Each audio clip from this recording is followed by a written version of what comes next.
تعرفون واحد من الخوارج كان مهتما بالحديث اسمه سليمان العلوان.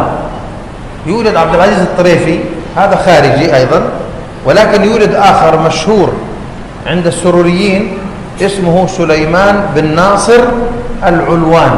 هذا أنا كنت درست عليه في القصيم، كنت أحضر عنده.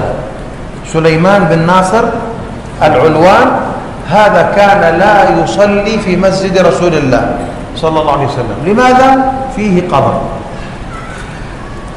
শাইখ বলতেছেন একজন আলেম সুলাইমান বিন নাসির খারেজি, আব্দুর রহমান আত-তাইফি একজন আছে প্রসিদ্ধ খারেজিদের, ওনাদের মধ্যে একজন সুলাইমান বিন নাসির আল-উলওয়ান। শাইখ বলতেছেন আমি ওই লোকের কাছে সরাসরি পড়েছি। শাইখ বলতেছেন ওনার কাছ থেকে আল কাসিমে আমি সরাসরি দাস গ্রহণ করেছি। في 91 درست عليه. ذهبت وانا شباب عمري 91 في عام 91 1991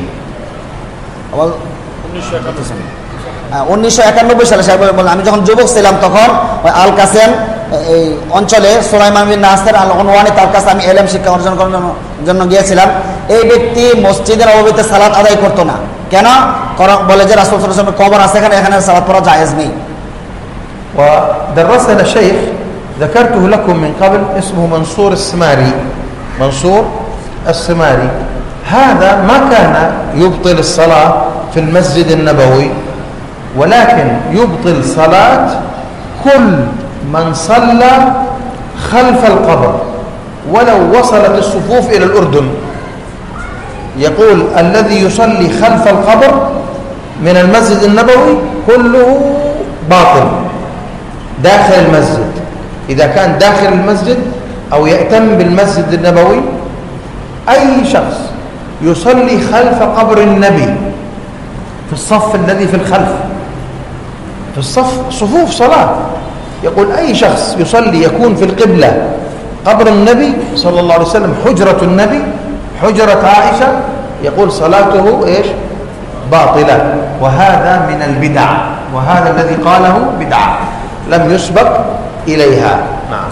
শাইখ বলতেছেন আরেকজন শাইখ যার কাছে তিনি লেখাপড়া করেছেন মানসুর আস-সিমারি। মানসুর আস-সিমারি তিনি আমভাবে মসজিদের নববীতে সালাত আদায়কে বাতিল বলেন না, তবে রাসূল সাল্লাল্লাহু আলাইহি ওয়াসাল্লাম কবরের পিছনের যে অংশটা আছে, রাসূল সাল্লাল্লাহু আলাইহি ওয়াসাল্লাম কবরের পিছনে মসজিদুন নববীর যে অংশটা আছে এই বরাবর যারা সালাত আদায় করবে তাদের সালাত বাতিল হয়ে যাবে বলে তিনি ফতোয়া দিয়ে থাকেন। অর্থাৎ রাসূলের কবরের এটা যদি কবর হয় এর পিছনে যে অংশটা আছে এখানে যারা সালাত পড়বে যদিও পৌঁছতে পৌঁছতে উর্দুন পর্যন্ত চলে যায় এই কাতার, তাদের সকলের সালাত বাতিল হয়ে যাবে, এরকম কথা মানসুর আস-সিমারি বলে থাকে।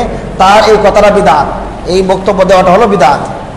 وهذا من الغلو ومخالفة الشريعة. এটা হলো বাড়াবাড়ি এবং শরীয়ত পরিপন্থী একটি বিষয়। ثم وسطية أهل السنة والجماعة ذكرت أشياء كثيرة كما ذكرت لكم في ساعة 25 دقيقة، ولكن بدأت بموضوع الرد على ماذا؟ القبوريين. الرد على القبوريين.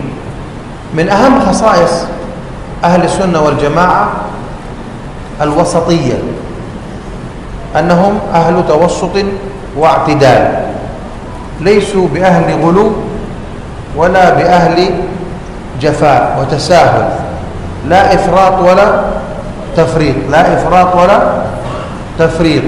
وذكر شيخ الإسلام ابن تيمية رحمه الله في العقيدة الواسطية جملة من الأمور التي تدل على وسطية أهل السنة والجماعة.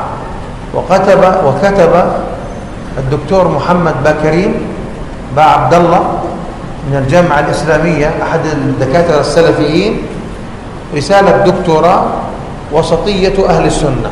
وسطية أهل السنة، رسالة كاملة حول وسطية أهل السنة. نحرص على قراءة هذا الكتاب وكتاب شيخ الإسلام وشروح شرح الشيخ هراس وغيره في بيان وسطية أهل السنة والجماعة. بهذا القدر أكتفي، والله تعالى أعلم، وصلى الله وسلم على نبينا محمد والحمد لله رب العالمين.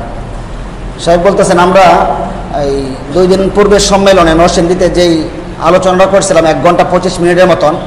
সেখানে যে বিষয়গুলি আলোচনা করা হয়েছিল খাসায়েস মানহাজ আহলিস সুন্নাহ ওয়াল জামাআহ, তার মধ্যে একটা ছিল ওয়াসাতিয়্যাতু আহলিস সুন্নাহ ওয়াল জামাআহ, অর্থাৎ আহলুস সুন্নাহ ওয়াল জামাআহ এটা হলো মধ্যমপন্থী দল। তারা ইফরাত এবং তাফরিত, সীমা লঙ্ঘন এবং অবহেলা অবজ্ঞা ছেড়ে দেওয়া কোনটার মধ্যেই তারা না, সব ক্ষেত্রেই তারা কি করেন? মধ্যম পন্থা অবলম্বন করেন। যে বিষয়ে শাইখুল ইসলাম ইমাম ইবনে তাইমিয়া রাহিমাহুল্লাহ তার কিতাব আকিদাতুল ওয়াসিতিয়াতে অনেকগুলি বিষয় উল্লেখ করেছেন, যেই বিষয়গুলি আহলুস সুন্নাহ ওয়াল জামাআতের ওয়াসিতিয়াতের প্রমাণ বহন করে।